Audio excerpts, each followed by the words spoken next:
மளிகை கடை. மாலை நேரம். மழை வருவது போல் இருக்கிறது என்று சுந்தரமூர்த்தி எண்ணியவாறு மேலே வானத்தை ஒரு முறையும் நீண்டு கிடக்கு வீதியை ஒரு முறையும் மாறி மாறி பார்த்து கொண்டிருந்தார். அந்த ஊரின் பெயர் நல்லூர். நல்லவர்கள் அதிகம் இருந்ததனால் அந்த காலத்தில் இந்த ஊருக்கு நல்லூர் என்று பெயர் வந்திருக்கலாம். கடந்த 12 ஆண்டுகளாக சுந்தரமூர்த்தி நல்லூரில் ஒரு மளிகை கடையும் கடையின் இணைப்பாக உள்ள இடத்தில் பகல் மற்றும் மாலை நேரங்களில் வடைகள் மற்றும் காஃபி, டீ தயார் செய்வதும் உண்டு. மளிகை வியாபாரம் சுமாராக இருந்ததால் அவருடைய மனைவி மீனாட்சி அம்மாள் ஆலோசனைப்படியும் ஒத்துழைப்போடும் இந்த சிறிய டிஃபன் ஸ்டால் 2 ஆண்டுகளுக்கு முன்பு ஆரம்பிக்கப்பட்டது. வடைகளுக்கு மாவு அரைப்பதிலிருந்து மிகவும் சுவையாக பல வகையான வடைகளை சுட்டு எடுத்து தேங்காய் மற்றும் கார சட்னி தயாரிக்கும் வரை மீனாட்சி அம்மாளின் கைவண்ணம்தான். கைப்பக்குவம் அல்லது கைமணம் என்பார்களே, அந்த சொலவடை மீனாட்சி அம்மாள் விஷயத்தில் 100க்கு 100 சரி என்று எல்லோரும் சொல்வார்கள். பாளையங்கோட்டில் தேரடிக்கு எதிரே இருக்கும் சாரதி மெஸ் ஓனரின் மகள்தான் மீனாட்சி அம்மாள். சாரதி மெஸ் 20 நபர்கள் அமர்ந்து சாப்பிடக்கூடிய ஒரு சிறிய ஹோட்டல் தான். மாலை 5 மணியிலிருந்து இரவு 10 மணி வரை தான் திறந்திருக்கும். அந்த 5 மணி நேரத்தில் எப்போது சென்றாலும் காத்திருந்து தான் சாப்பிட முடியும். பார்சலுக்கு தனி வரிசை. அங்கு தயாராகும் அத்தனை டிஃபன் வகைகளும் சுவையோ சுவை. பல வகையான தோசைகள், காரவடை, மெதுவடை, ஆமவடை, பஜ்ஜி, ஊரியக்கிழங்கு எப்போது சென்றாலும் சூடாக தான் இருக்கும். இப்போது தெரிகிறதா மீனாட்சி அம்மாளின் கைமணம் அல்லது கை பக்குவத்தின் ரகசியம்? சுமார் 20 ஆண்டுகளுக்கு முன்பு இந்த தம்பதியினர் திருநெல்வேலியில் இருந்து நல்லூருக்கு வந்தார்கள். சுந்தரமூர்த்திக்கு ஒன்றவிட்ட மாமா ஒருவர் இந்த ஊரில் இருந்ததால் அவர் உதவியுடன் நல்லூரில் மளிகை கடை தொடங்கினார்கள். அந்த காலத்தில் இவரது மளிகை கடைதான் ஊரில் பெரியது. ஊரில் உள்ள மக்கள் அனைவரும் இந்த கடையில்தான் அரிசி மற்றும் மளிகை, காய்கறிகள், பல வகைகள் வாங்கி வந்தார்கள். தற்போது புதிதாக கனரா வங்கி கிளை ஒன்று நல்லூரில் திறந்திருப்பதால் வங்கியில் கடன் வாங்கி 2 மளிகை கடைகளும் ஒரு சிறிய டிபார்ட்மெண்ட் ஸ்டோரும் நல்லூரில் வந்துவிட்டன. அன்றையிலிருந்து சுந்தரமூர்த்தி கடையில் வியாபாரம் சிறிது சிறிதாக குறைய தொடங்கியது. கனரா வங்கி மேலாளர் பாலகிருஷ்ணன் ஒரு நாள் மாலை கடைக்கு வடைகள், காஃபி சாப்பிட்டுவிட்டு, என்ன சுந்தரமூர்த்தி, வங்கிக்கு வருவதே இல்லையே? உங்களைப் போல் கடை வைத்திருப்பவர்களுக்கு குறைந்த வட்டியில் வியாபார அபிவிருத்திக்காக கடன் வழங்க அரசாங்கம் சொல்கிறது, எப்போது வருகிறீர்கள் என்று கேட்டார். அதற்கு சுந்தரமூர்த்தி, மேனேஜர் சார், கடன் வாங்கி தவணை கட்டாலும் தற்போது வியாபாரம் இல்லை. கடன் தேவை ஏற்படும் போது வருகிறேன் என்றார். மாலை 6 மணியாகியும் மளிகை கடையில் பெரிய அளவில் வியாபாரம் இல்லை. ஆனால் டிஃபன் வகைகள் விற்பனைக்கு குறைவில்லை. கடையில் கணேசன் என்ற 15 வயது பையன் கடந்த 2 ஆண்டுகளாக இருக்கிறான். கடையை சுத்தம் செய்து சுந்தரமூர்த்தி இல்லாத போது பொருட்கள் வாங்க வருபவர்கள் தேவைக்கேற்ப பொட்டலம் அடித்து கொடுப்பது, கனரா வங்கி, பஞ்சாயத்து அலுவலகம் 2 இடங்களிலிருந்து ஃபோன் வரும்போது அவர்களுக்கு டிஃபன், காஃபி நேரில் கொண்டு செல்வது போன்ற வேலைகளை கணேசன் செய்வதுண்டு. கணேசனுக்கு சுந்தரமூர்த்தி வீட்டில்தான் மதிய சாப்பாடு. காலையில் 9 மணிக்கு வந்தால் மாலை 6 மணி வரை கடையில் இருப்பான். கணேசனை சுந்தரமூர்த்தி தம்பதிகள் தன்னுடைய இன்னொரு மகன் போல் பாவித்து வந்தார்கள்.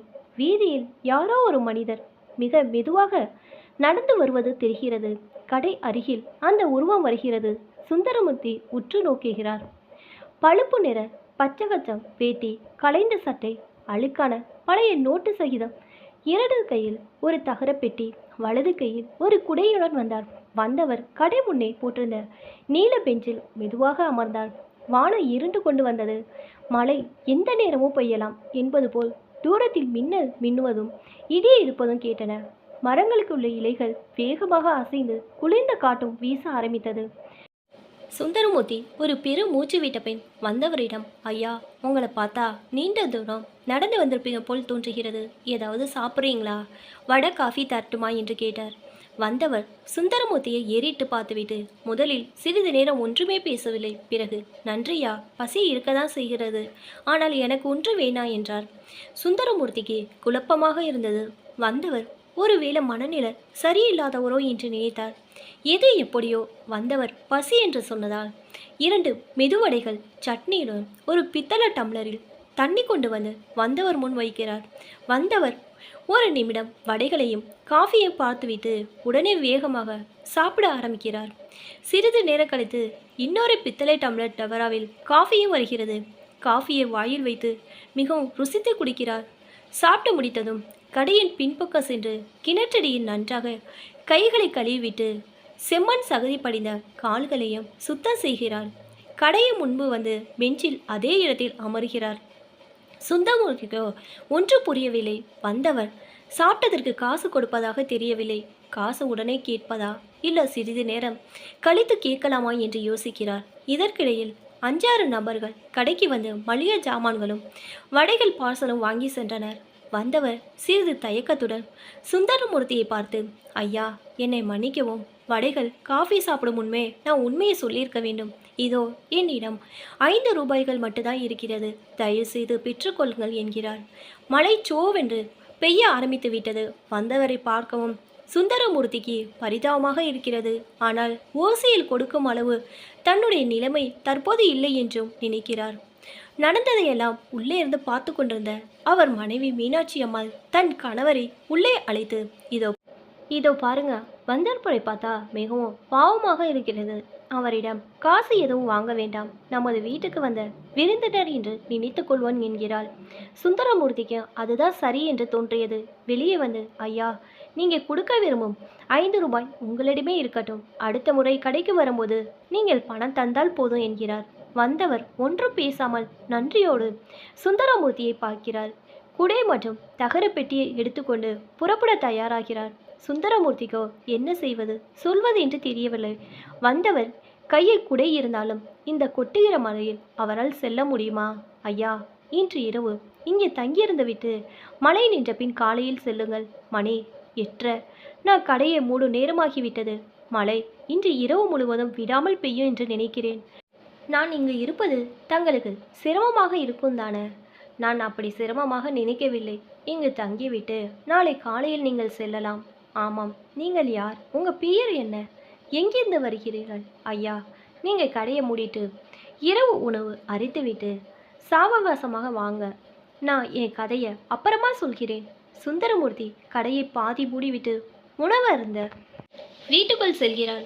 கை கால் முகம் கழுவி நெற்றி நிறைய திருநீர் அணிந்து சாமி கூட்டவிட்டு உணவருந்த அமர்கிறார். சூடான இட்லிகள் சட்னியுடன் 2 தட்டுகள் வருகிறது. என்னங்க, இந்த ஒரு தட்டு இட்லிகளை வெளியே இருப்பவரிடம் கொடுங்கள். பிறகு நீங்கள் அமர்ந்து நிதானமாக சாப்பிடுங்கள். மீனாட்சி, நான் மனதில் நினைத்ததை நீ சொல்லிவிட்டால் இதோ அவரிடம் இட்லிகளை கொடுத்து வருகிறேன். சுந்தரமூர்த்தி இட்லி தட்டை கொண்டு வந்து பெஞ்சில் வைத்தவுடன் வந்தவருக்கு கண்களில் கண்ணீர் படர்ந்தது. ஆவலுடன் இட்லிகளை சாப்பிட ஆரம்பித்தார். சுந்தரமூர்த்தி ஒன்றும் பேசாமல் உள்ளே சென்றார். அவரும் மீனாட்சி அம்மாளும் சாப்பிட்ட பின் வந்தவர் என்ன சொல்கிறாய் என்று கேட்போம் என் நினைத்தவாறு இருவரை வெளியே வந்தார்கள். இரவு 9 மணி. வந்தவர் மீனாட்சி அம்மாளை பார்த்து, இட்லி சட்னி மிகவும் நன்றாக இருந்தது. நன்றிமா உங்களுக்கு. கடவுள் உங்கள் இருவருக்கும் எல்லா விதமான நன்மைகளை கொடுப்பார் என்றார். பிறகு அவர் இருவரை பார்த்து தன் வரலாற்றை சொல்ல ஆரம்பித்தார். என்னுடைய பெயர் மாதவன் நாயர். சுமார் 30 ஆண்டுகளுக்கு முன்பு என் மனைவிக்கு முதல் குழந்தை பிறக்கும் நேரம் குறிப்பிட்ட நேரத்தில் மருத்துவ வசதி கிடைக்காததால் குழந்தை இறந்தே பிறந்தது. அடுத்த 3 மாதங்களில் இறந்த தன் குழந்தையை நினைத்து நினைத்து அந்த இயக்கத்திலே என் மனைவி என்னை விட்டு ஒரேடியாக பிரிந்து போய்விட்டாள். அன்று முதல் நான் எல்லா ஊர்களையும் என் சொந்த ஊராக நினைத்து கால்கள் போன பாதையில் சென்று கொண்டே இருக்கிறேன். சில சமயங்களில் காடுகளில் அலைந்து மூலிகளை சேகரிப்பது, அந்த மூலிகளிலிருந்து மருந்துகள் தயார் பண்ணுவது, நான் செல்லும் ஊர்களில் அவற்றை விற்பனை செய்வது வழக்கம். அதில் கிடைக்கும் வருமானத்தை அந்த ஊர்களில் உள்ள அரசு பள்ளிகளுக்கு வேண்டிய குடித்தண்ணீர், கழிவறை கட்டுதல் போன்ற வசதிகள் செய்வதற்கு கையில் சேர்ந்த பணத்தை கொடுத்து விடுவேன். இந்த நல்லூர் கிராமத்திற்கு இன்றுதான் வந்தேன். மூலிகை மருந்துகள் இன்று விற்கவும் முடியவில்லை. மழை வந்துவிட்டது. உடனே கண்ணில் பட்ட உங்கள் கடைக்கு நேராக வந்துவிட்டேன். மாதவன் நாயர் கதையை கேட்டவுடன் சுந்தரமூர்த்தி, மீனாட்சி அம்மா இருவருடைய கண்களும் கலங்கின. தங்களுடைய ஒரே மகன் சென்னையில் ஒரு பொறியியல் கல்லூரியில் 3ஆம் ஆண்டு படித்து வருவதையும் தங்களிடம் மகன் மிகவும் பாசமாக இருப்பதையும் மனதில் நினைத்து கொண்டார்கள். மாதவன் நாயர் பெட்டியை திறக்கும்போது மஞ்சள் நிறத்தில் கீழே ஒரு காசு விழுந்தது. அதை அவர் கவனிக்கவில்லை. ஆனால் சுந்தரமூர்த்தி பார்த்து விட்டார். மாதவன் நாயரிடம் வீட்டின் உள்ள முதல் அறையில் இருந்த பெஞ்சில் படுத்துக்கொள்ள சொல்லிவிட்டு தம்பதியினர் இருவரும் தூங்க சென்றார்கள். மாதவன் நாயர் தன் பெட்டியில் இருந்த போர்வையை எடுத்து தன்னுடைய மெலிந்த உடலை மூடிக்கொண்டார். குளிரில் அவரது உடல் நடுங்கியது. மழை சிறு சிறு தூறலாக மாறி இரவு முழுவதும் பெய்து கொண்டிருந்தது. இரவின் இருள் முடிந்து மறுநாள் கதிரவனின் ஒளி வெள்ளம் நல்லூர் கிராமம் முழுவதும் படர்ந்தது. மாதவன் நாயர் வீட்டின் பின்புறம் உள்ள கிணற்றில் எளிமையாக குளித்துவிட்டு இரவு தான் படுத்திருந்த பெஞ்சில் அமர்ந்து தான் கொண்டு வந்த பெட்டியில் எல்லாம் எடுத்து வைத்து கொண்டார். சுந்தரமூர்த்தி கடையை திறந்து விட்டு, ஐயா, காலை உணவை அருந்துவிட்டு செல்லுங்கள் என்று சொல்லி கொண்டிருக்கும் போதே மீனாட்சி அம்மாள் ஒரு தட்டில் உப்மாவை கொண்டு வந்தாள். மாதவன் நாயரும் காலை டிஃபனுக்கு கண்களால் இருவருக்கும் நன்றி சொல்லிவிட்டு உப்மா சாப்பிடுகிறார். உடன் வந்து காஃபியும் ருசித்து குடித்து முடித்தார். சுந்தரமூர்த்தி மீனாட்சி அம்மாள் இருவரிடமும் சிறிது நாட்கள் கழித்து மீண்டும் வருவதாக சொல்லி விடைபெற்று கொண்டு தன்னுடைய பெட்டியையும் குடையும் எடுத்துக்கொண்டு வீதியில் இறங்கி நடந்தாள்.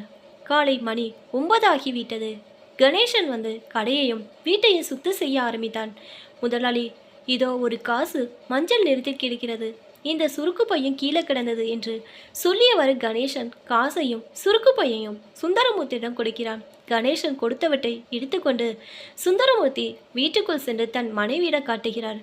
வெளியில் கிடந்த ஒரு காசு தவிர சுருக்கு பையில் 6 காசுகள் ஒரே அளவில் இருந்தன.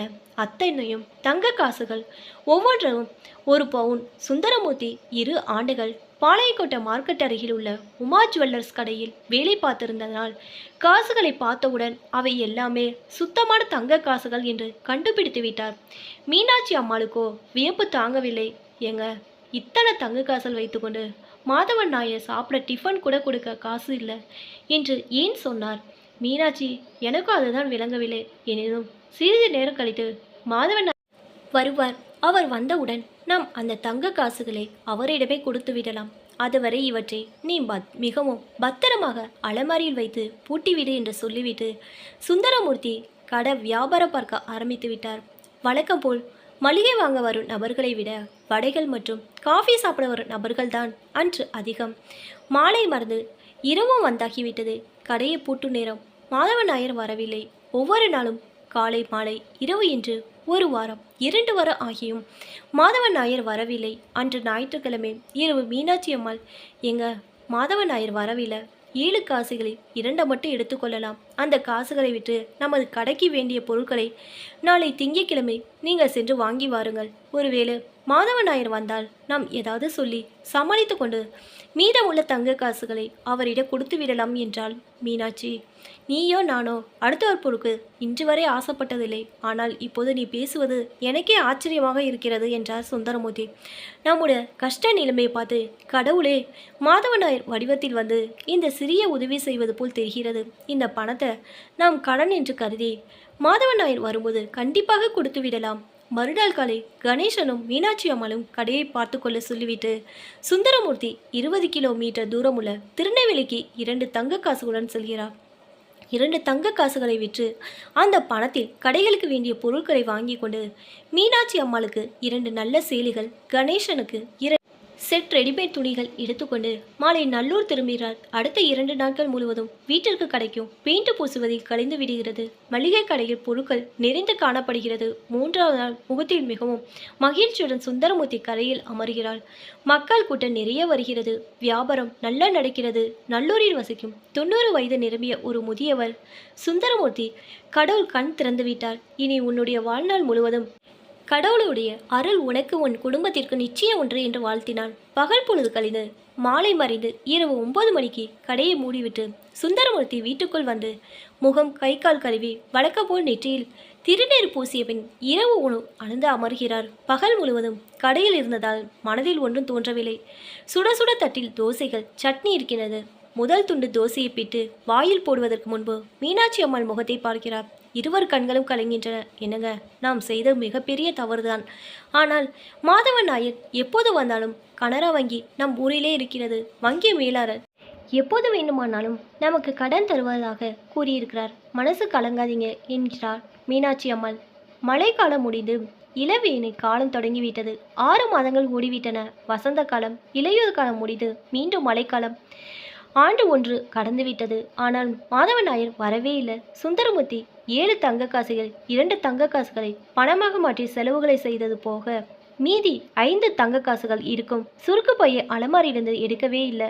மாதவன் நாயர் விரைவில் வர வேண்டும். அவரிடம் தங்க காசு உள்ள சுருக்கு பையை கொடுக்க வேண்டும் என்று தினமும் காலையில் இரவில் சாமி கும்பிடும்போது மனதில் இரவு நேரம் வேண்டிக் கொள்வார். அன்று மாலை முதல் மழை தூறலாக இருந்தது. இரவு 8 மணி இருக்கும். திடீரென சுந்தரமூர்த்தி தூரத்தில் சாலையில் ஒரு பரிச்சயப்பட்ட உருவம் மெதுவாக நடந்து வருவதை பார்க்கிறார். சந்தேகமே இல்லை, வருபவர் மாதவன் நாயர் தான்.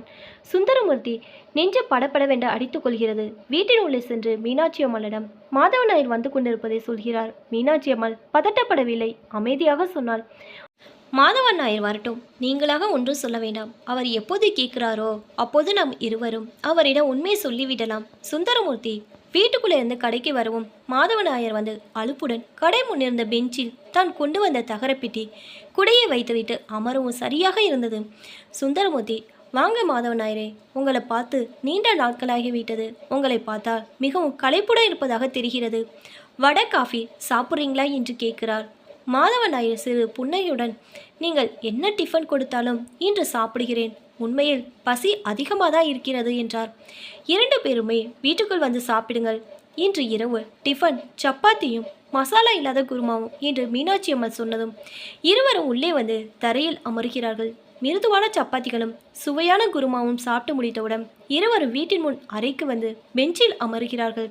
பேச்சை எப்படி துவங்குவது என்று புரியாமல் சுந்தரமூர்த்தி யோசிக்கிறார். மாதவன் நாயரோ கடந்த 1 ஆண்டாக தான் சென்று வந்த இடங்களையும் மூலிகை மற்றும் மருந்துகளை பற்றி பேசிக் கொண்டிருந்தாரே தவிர சுருக்கு பையை பற்றியோ அதிலிருந்த தங்க காசுகளை பற்றியோ பேசவில்லை. மீனாட்சி அம்மன் மனதில் குழப்பத்தோடு முன்னறையில் இருவரும் பேசுவதை கேட்டுக்கொண்டிருந்தாள். மணி 10 ஆகிவிட்டது. தனக்கு தூக்கம் வருவதாகவும் காலையில் தான் புறப்பட வேண்டும் என்றும் மாதவன் நாயர் சொல்கிறார். சுந்தரமூர்த்தியும் வீட்டுக்குள் சென்று மீனாட்சி அம்மாளை கேள்விக்குறியோடு பார்த்துவிட்டு ஒன்றும் பேசாமல் படுத்து விடுகிறார். மீனாட்சி அம்மாளுக்கும் சுந்தரமூர்த்திக்கும் இரவு வெகு நேரம் தூக்கம் வராமல் இருந்து இருவரும் பிறகு எப்போது தூங்கினார் என்று தெரியவில்லை. எப்போது தூங்கினாலும் மீனாட்சி அம்மாளுக்கு காலை 6 மணிக்கு எழுந்து விடுவது நீண்ட நாள் வழக்கம்.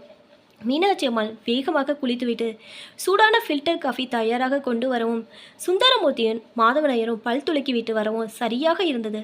பிறகு சிறிது நேரம் அன்றைய தினசரி பேப்பரில் வெளியான அரசியலை பற்றி பேசிவிட்டு இருவரும் குளிக்க சென்றார்கள்.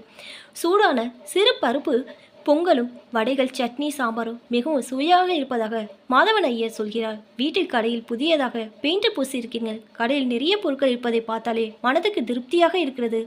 நான் முதல் முறை வந்தபோது இருந்ததை விட நீங்கள் இருவரும் இப்போது மகிழ்ச்சியாக இருப்பதை அறிந்து நானும் உங்கள் மகிழ்ச்சியில் பங்கு கொள்கிறேன். உங்கள் மகிழ்ச்சிக்கு காரணமான அந்த கடவுளுக்கு மனதார நன்றி சொல்கிறேன் என்று சொல்லிவிட்டு புறப்பட தயாராகிறார் மாதவன் நாயர். மாதவன் நாயர் இருவரிடமும் விடை பெறுகிறார். இடது கையில் தகரப்பெட்டியும் வலது கையில் குடையை எடுத்துக்கொண்டு சாலையில் இறங்கி நடக்க ஆரம்பிக்கிறார். சுந்தரமூர்த்தியும் மீனாட்சி அம்மாளும் ஒருவரை பார்த்து கொள்கிறார். இருவரது கண்களும் கலங்கின்றன. சாலையின் தூரத்தில் சிறிது சிறிதாக மறைந்து கொண்டிருக்கும் மாதவன் நாயர் உருவத்தை பார்த்து இருவரும் நன்றியோடு கை கூப்புகிறார்கள்.